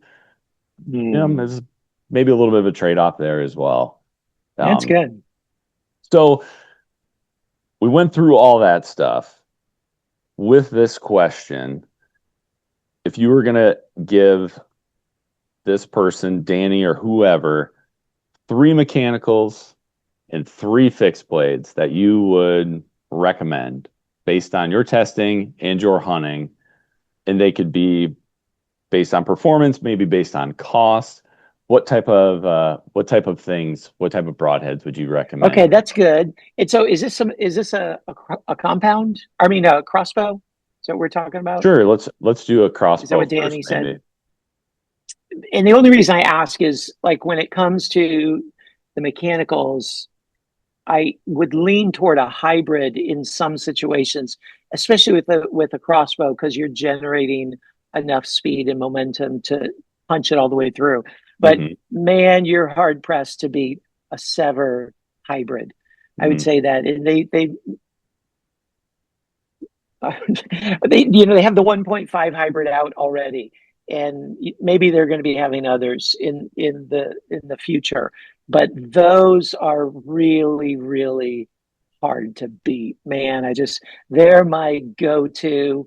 I want to kill something, I'm killing that. I'm killing it with that. Now if with my compound bow setup, I'm not as confident with the hybrid penetrating it deep, like deeply. Okay. I because it takes a bit of penetration away, and I have a pretty short draw length, Okay. so I'll still go with the sever, but maybe not the hybrid out of my vertical bow as readily as I would a crossbow. But I would say the evolution um, hide for sure would be a second one. Any of the severs, sever hybrid, sever non-hybrid, evolution, and I'm trying to think of what a third mechanic. I mean, really, that's more because like Sever is like 5 different Yeah. ones, and Hmm. then yeah, and then the evolution. Those would be my top few for mechanicals, and then I'd say for a fixed blade, Exodus really hard to beat. Man, this Omega with bleeders, the especially the 125 grain, that is wicked deadly, man, with crossbow or vertical bow. Hmm. And then let's see for a third one, if you can afford Iron Will. If you can't, another working class good broadhead is Slick Trick. Any of the Slick Yep. Tricks, Yep. they just do a good job. The Magnum, or if you really are generating some power, then you can get away with a Grizz Trick too, maybe. But the Magnum is a good one. So those would be like 3 good choices. Some of those I have discount codes for. So if people Hmm. are interested, on every one of my videos, I have like at the beginning and the end a list of all my discount codes, and I put it in all the description boxes as well. And so I have like, I don't know, 25 different discount codes just to help people save some money. And I only get them if a broadhead, if it'll go in my quiver and it's tested exceptionally well, then I reach out and I'll ask for a discount code. Sometimes I get it, sometimes I don't. Sometimes companies want to give me a discount code. I'm like, thank you so much, but no, like no, thank you, because I want it to be just stuff I really endorse. Yeah. I'm not just trying to get sales for them. So those would be my top of my head choices at this point, but it certainly doesn't mean there's not other ones. Oh my gosh. I mean, Iron Will, all of those are phenomenal. Yeah, there's a lot of good choices. Really, if you look at all the discount codes that I have, that's a good list of some of, not all, but some of my like top 20 faves right there. Okay. No, and that's awesome. That's good to know.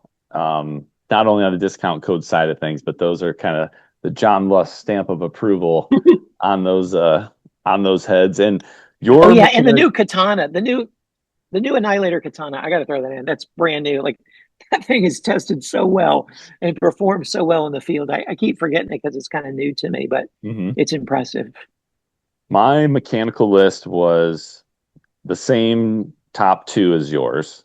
So the Sever 1.5 hybrid. I like, I when I shot mechanicals, I shot a lot of the Rage 2 blade. I shot the chisel tip, the red ones. Oh yeah. Started with the um was it the 2.3-inch cutting diameter, Rage Extreme. Uh-huh. And I Uh-huh. had a lot of times where I just liked the 2-inch better. I felt like the blades were like Mm-hmm. more supported. So when I look at um like the Sever hybrid 1.5 of you've got, if for some reason something failed, you've still got basically a small cutting diameter fixed blade on it.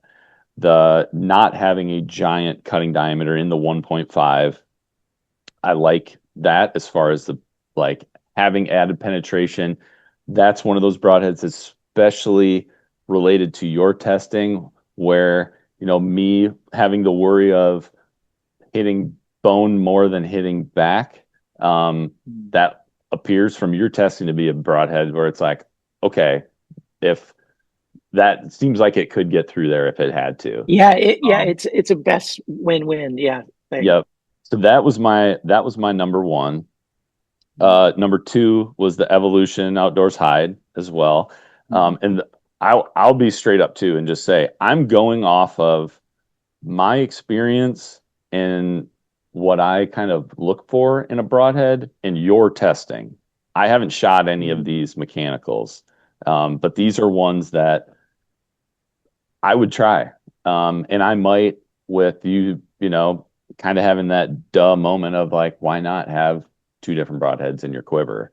Mm. But the hide, I liked it for kind of similar reasons. Yeah, that I think I have one. Yeah, right here. If you can see that. Yep. Yeah, So yeah, they're really nice. I like Yeah, that. you're getting that, and it cuts even the mechanical blade cuts in the closed position, which is nice. Anyway, go ahead. Yeah, no, and I mean, really, for those, for me, is when you test them and you see how sharp they are out of the box, how well they do through the MDF, through the steel plate, still hold an edge, and then when they don't explode on the cinder block, It's um, impressive. it is impressive. Yep. Mm. And then the third one for me, and I would probably be the Beast, and Oh maybe yeah, I should have said the beast. the new titanium Yeah, version, because I think there's that broadhead has some really good things going for it, and I like the spring loaded, blade system that Josh Bomar developed on it. Um, that would probably be my number three on the I should mechanical have side of said that. things. Yeah, I have a discount code for them too because they're not cheap. But I recently took my first hog with one a couple weeks ago, and I mean, it was with the 2.3. It Okay. did really well. And then, with the titanium, they're still tweaking the blades and the hardness a Okay. bit, and they're trying to find a good balance of sharpness and as well as durability and stuff. So I've been testing the titanium ones, and I'm going to be testing them more as they refine that. But man, I really like those broadheads as well. I like the balance. I like the absorbing some of the impact as that spring system, the compression. Oh, Hmm. and I will say I've recently been testing. Okay, rages, they're usually the first to break. If any broadheads I test, boom, they're the first to break until the last year or so. And I was at the ATA in St. Louis when I first met you, Yep. And one of the guys from Rage, I had met him online. He reached out to me and he said, "Hey, if you want to test some broadheads, I'll send you some broadheads." And I said, "Hey, are you going to be at the ATA?" Yeah. So we met there and I went and just took them off the rack. So they weren't any like super, doctored up things. And I wondered, why are they initiating with me? Because they get bashed by me until I started testing these. And man, I've been impressed. But like okay, the 1 point, they have what is it? What's it called? Like the plus P. It's their, Okay. what's it? What is the difference? Okay, there's two different ones, and the tripan. It's a tripan plus Oh, P, okay. and man, it tested really well, way better than the G5T2. I couldn't believe it. I was surprised, that's a good broadhead too, but I was really impressed. That video test is coming up soon. But I've always said, if you just make the blades stronger, you'd really be onto something. Well, once their slip cam, that the patent ran out and others can Yep. do it, I think they've realized we better be doing some extra things in durability. And Hmm. they have that. I've been more impressed recently with Oh, those. that's good. Yeah, that's good to know. Because yeah, those Yeah. that's probably, I mean, of every broadhead, that the Rage two blade, the old red one, chisel tip, 2 inch cut, that's probably still what I've killed the most deer with. But Really? I yep. just tested it and it's coming up. The video's coming up soon. It did surprisingly well, that exact head. But with that said, that when I started having the issues, that was the same head that um, some of it would have been 100% my fault. Um, the single lung example that I gave you was Mm-hmm. the straw that broke the camel's back, where I'm like, okay, Mm-hmm. I am going to change something because I'm no longer just smoking everything that I release an arrow on. And Mm-hmm. that's where some of the fixed blade stuff that I've been shooting came in, which my fixed blade list, if I started kind of on the expensive side, and this is kind of where I'm in the same boat as you, where you were on the like the Sever, where it's like, man, there's several versions and they're all Oh, good. uh-huh. Um, I'm kind of that way on Tough Head. I've shot Yeah, they're good. I liked the one I really liked for my vertical bow was the Tough Head Evolution, the 3 blade. Um, Mm. that flew that flew a little. It did not fly bad, but pushing it with just that long profile, 3 blades, non-vented from a crossbow, when you got out to some extended ranges honestly probably further than I would want to shoot a deer at, even with a crossbow. There's just a lot of drag. I shouldn't say a lot of drag. There is more drag when you're pushing it as fast as you are with a crossbow, where I Sure. started seeing more drop relative to my field points. But man, that is one broadhead I like, not only for toughness, the couple of deer I've shot with it, how well it performed. That is one that is so easy for me to sharpen, being Oh the yeah. bevel angle on the blades, just on Yeah, a 60 flat stone, degrees are so easy. Uh-huh. just super easy. So I really like that head. I like that head a lot. Um, I like basically a lot of almost everything from Tough Head. I like a lot of the stuff from VPA. The Omega, correct me if I'm wrong, that's the single bevel. Because I have a version of it, or I think it's Omega Yeah, 2, let's a see if I single have bevel one sitting version where right. you've got a sharpening Yeah, here's guide one. on the ferrule. Yeah. Is Yeah, that the well, one? you can just lay it flat. They call it the lay Yeah. flat technology. This Yes. is their 100 grain. And yeah, so you can, wait, where is it? There it is. You Yep. can just lay it flat and sharpen it. But then this is where this is 100 grain, you put in the bleeder and it becomes 125. Actually, it's like 134, but it's like a 0.091 inch bleeder. But man, that displaces some tissue, especially when you put that bleeder in there.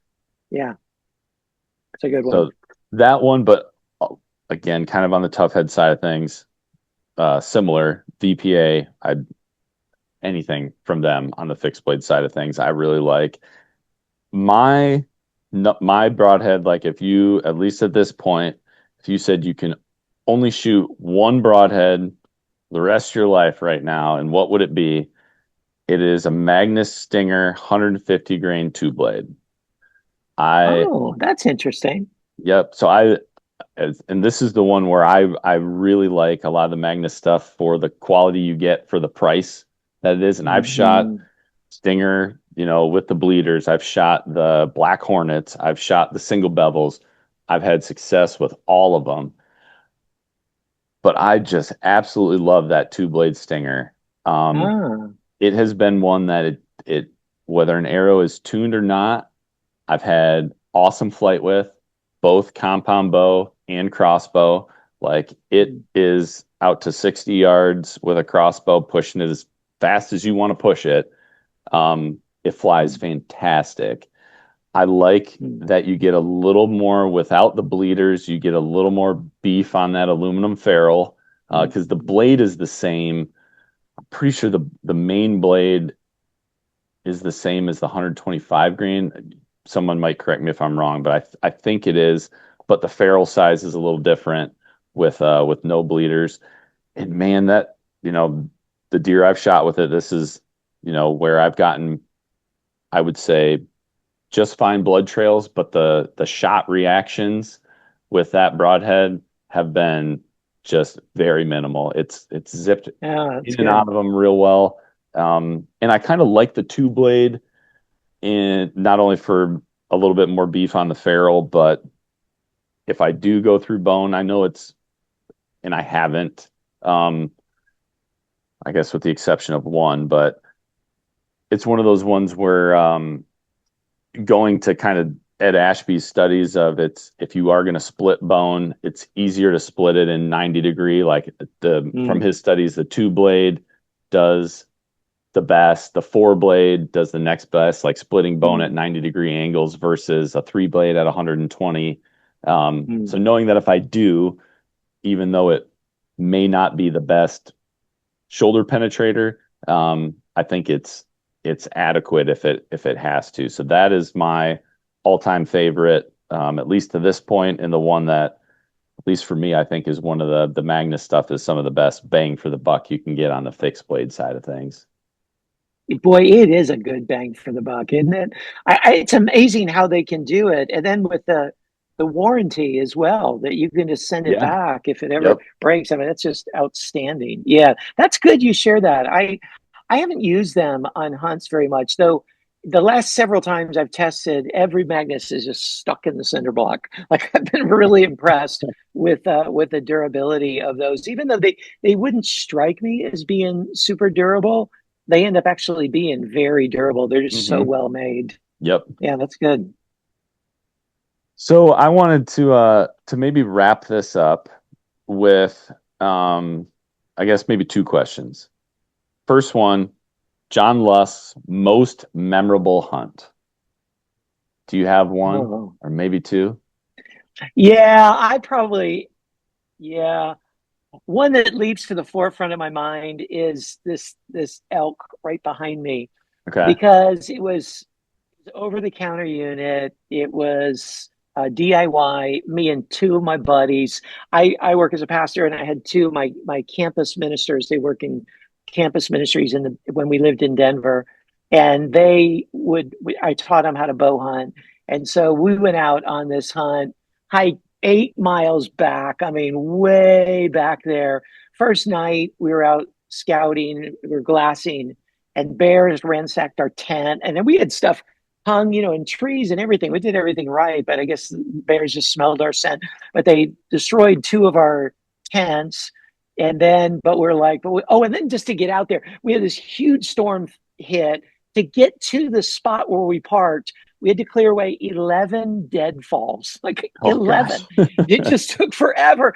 And then we hiked all the way back there. And then bears destroyed our tent. But then the next morning, we were all together and I called, and then this one responded, and we fanned out, and then I was lucky enough that it came out in front of me about 40 yards and drilled it with an Exodus, and it just dropped in sight. It was like a dream. It was my first elk. And then the next morning we were packing it out, and we couldn't get back out the way we got in. We had to go farther than the 8 miles, and man, we'd hiked for 12 hours and we run out of water, and we were like, we were about to die. And I had this number of this meat hauler that I'd found. A friend of a friend recommended him on Archery Talk, and I just copied it down. I thought, well, just in case. And then both of my buddies' phones were out. I was on fumes, and I'm like, we're dying. It's like already past dark. We're out of water. We're on the side of this mountain. And I'm like, oh man, I remember I have a number of a guy who's a meat hauler. So I call this guy up and I'm like, hey, Gary, I go, my name's John, and I found you on Archery Talk. And I told the story, and he's like, wait, who are you? I'm like, dude, I'm running on fumes here. I'm like, my name's John. And then I said, I'm looking for someone to haul the meat on the horses. He goes, horse. He said, yeah, I'm a professional horseman. He goes, but I own a bunch of horses. But he goes, I haven't been on a horse since my wife got bucked off and died, broke her neck in front of me, got medevac, and bless his heart. I mean, what a story. But he's going on and on. He goes, that it was, that nothing prepared me for that. I spent years in Iraq, and I had my buddy's brains blown out in front of me. And I'm like, hey, Gary, I know that's a really moving story, but I'm like out of fumes here. Like, I'm really going to run out here. And he's like, okay, just put your stuff in a tree and mark it with the GPS. I'll meet you tomorrow at back at the campground. So we make it back after midnight. The next morning, wake up, another storm hit. The ground's covered in snow. Trees have blocked me in. I can't get out. And I'm waiting to meet those guys. They're not on time. I'm like, where? And then out of the snow come these two long riders, straight out of a Clint Eastwood movie. They had like long leather coats, big hats, and they're right. I'm like, yes, yes, Gary. And they just walk up and, they're like, where's the GPS? And I give it to them. They go. Hours later, they came back, and we become best friends. We stay in touch. I mean, in that story, I wrote it up, and it was in Eastman's Bow Hunting Journal and a few other publications. It got written up in. It was just one of those magical moments. And to this day, me and those two other ministers, we just tell stories about that time. It's what you live for, the adventure, right? Yep. And from the bear hunt to the storms to meeting this hauler and everything, it was just great. I have so many stories, man. This other mountain goat, you see the mountain goat up in the corner? It was like above above the Cape Buffalo, in front of the mountain lion. I drew a mountain goat tag in Colorado during rifle season. But I just wanted to use my bow. And so me and one of those same guys, 13,200 feet, shot that thing with my bow during rifle season. And it was so cool because I got it and it fell down. I go to take pictures, and it was like we're up on the top of this mountain. It was like grass. And then I go, hey, Brian, I'm gonna move it just a little bit. And it looks a little flatter down there. It looks easier, better to take a picture. So I start walking with it. I'm holding it by the horn, and it starts sliding, and then it's sliding, and then I'm rolling with it. It's like I'm rolling down the hill. And then this is 13,000 feet. It's no joke. I had to let it go, and it slides, and then it just launches like those Olympian like skiers. It just goes over the edge, and I'm like, ugh. And I go running up to the edge with my binos. I'm looking down. I can't even see it. And I'm thinking it's been shattered into a million pieces. Took us hours to go all the way down. Found it all like in a bush. It went from pristine white to totally brown and red from the blood, but only one horn was broken in the end. Taxidermists fixed that. But and then I had to Photoshop it just to take pictures because it was all brown. It was ugly. But those kind of things, the mishaps, again, it's all the adventure, and those are the things you remember later.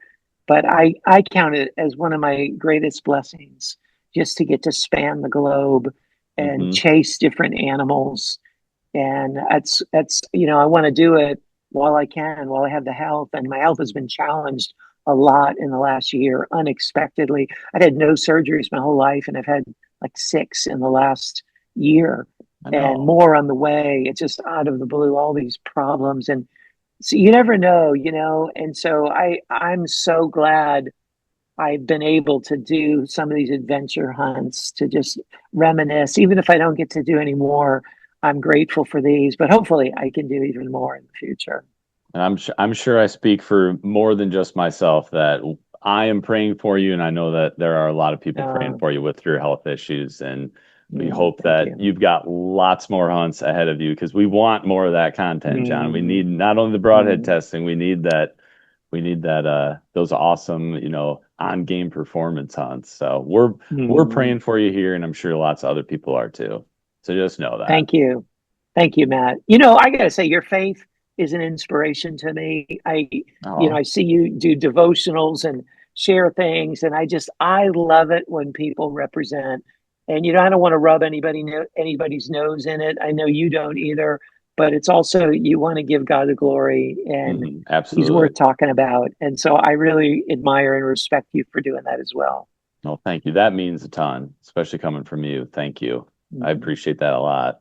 Mhm. The last question I've got for you is if John Lusk could design, and this could be piggybacking off of your favorite designs or any of the broadheads that you've tested, but if you could design the perfect broadhead with all the stuff you tested, what would that look like? I've been asked that a lot, and I think Have about you? that a lot. People have said, "Hey, you want to go in together and design a broadhead?" And I'll tell you, it's a lot easier to critique other people's broadheads Yeah, than it is to do absolutely. your own. I just because there's no perfect thing, right? It's like Jimi Hendrix looking for the note that's going to bring world peace. You're like, yeah, right, Jimmy. There is no perfection out there. But I tell you what I do wish, and I've said this a lot, like I've talked to Bill from Iron Will. I wish people who had a knowledge of really high quality steel Mm, would make a mechanical head that is like extremely durable, but super, super high quality precision components. Like I think like you ask, and I can list a million fixed blade heads that any one of which I'd be comfortable going to my quiver. You yep. ask about a mechanical, there's just only a few, Hmm. and that just shouldn't be there. And so I wish somebody would come out. And I mean, Sever's gotten really close, man, and they keep pushing the limit. Love what they're doing, and no offense to any others, but I know there's a better mechanical out there waiting to Yep. be designed. Yep, I would 100% agree with that. That would have been Mm, kind of my answer too. Even mm, being someone that shoots now more fixed blades would be the perfect broadhead mm, would be that exactly what you're saying, that mechanical that is, as durable as some of these high, quality steel fixed blades. The other thing I was wondering with that, I think it's kind of exactly what you're saying, but if there's a good way, whether it's material wise, maybe it's design wise, um, along with that is if you could get a little bit thicker blade on a fixed blade without sacrificing barrel strength. I don't know how you would do that, but You mean on a mechanical? on a Or you mechanical, mean, yeah, yeah, on a mechanical? Yeah. Yeah, because you got to like cut it out of something. It comes out of the exactly. You've ferrule. got to you've got to take Yeah. something out to fit that blade in there. So I know Oh, on some of the ones where I've seen, from your testing where some blades are thicker and you sacrifice some of that ferrule, it pays for it. And on the flip side, some of these other broadheads where the ferrules are holding up, and I mean I guess the blades are too, but I don't know if they're 100% impacting like that cinder block. And maybe it's to a lot of my experience, which I know is dated on the mechanical side of things, but having blades break, blades bend, blades, completely kind of shear off. It's probably more on the material side of things, but man, if there was a balance of just a little bit more blade thickness, and maybe that would help too with a little bit of edge retention and bevel angles that you can change and things like that. But still keeping a strong ferrule. But I would agree with you. Yeah. Like there's the top echelon of the mechanicals. I think are close. I The way severs, I don't have one right here. I should, but oh, I do. The way severs have, it's gonna be too long to take out. But the back ends have a little like ramp system. The back ends of the blades butt against each other, and that's what keeps them like the blades come out, and then the back ends butt against each other. But there's a slight ramp, and if there's equal pressure put on both blades on impact, the back ends absorb and go over it. Like, I mean, it's hard to do it. I couldn't do it by hand. And mm, it's hard to get them out. I got to use pliers to get them undone. But it is such a wonderful design because if both those blades hit the hardest thing, all that's going to happen is the back ends absorb the impact. And so mhm. it's, I don't want to say it's impossible. It's almost impossible for the blades to break on Okay. impact because of that. And they have it patented. But it's a amazing design. Who would think that you could get extra strength to the blades by the back ends interlocking and Mhm. overlapping like that? It's just, I love that kind of engineering and creativity. And so, I think they could even get better steel, thicker steel within their design Mhm. and make it even better. But then they're not breaking as they are, so they're kind of like, why? And Yeah. Why? I get it. Yeah, why? Mhm. And yeah, on the But fixed anyway, blade, yeah, yeah. the fixed blade side of things, I don't know if I would have a perfect one. I think there's a lot of really good ones that are really good quality steel that kind of just is what you wanna shoot. But if they're, I think the perfect broadhead lies in who can make that mechanical the most durable. I think you're 100% right. Yeah. And I know that's what Josh wants to do with his beast. I mean, that's why he's, doing a titanium ferrule and stuff to hold up to cinder block. But it's kind of cool to see people that can bankroll it, Yeah. be able to invest in that kind of design. I love that. Well, John, this has been an absolute pleasure. I appreciate My you. thing's just drained. Wait. Hang on. Yeah. Okay, now I can hear you. Yeah. Oh, okay. I was just going to say, this has been an absolute pleasure. I appreciate you hopping on here with me and hopefully helping answer not only Danny's question, but a lot of other people's questions. I would love to do this again sometime Me with too. maybe another topic we can come up with. But just really thank you for hopping on and doing this with me. Man, my pleasure. Thanks for having me on. I wish you all the best. I look forward to staying in touch and hearing more adventures of yours in the days ahead and watching more of your videos too.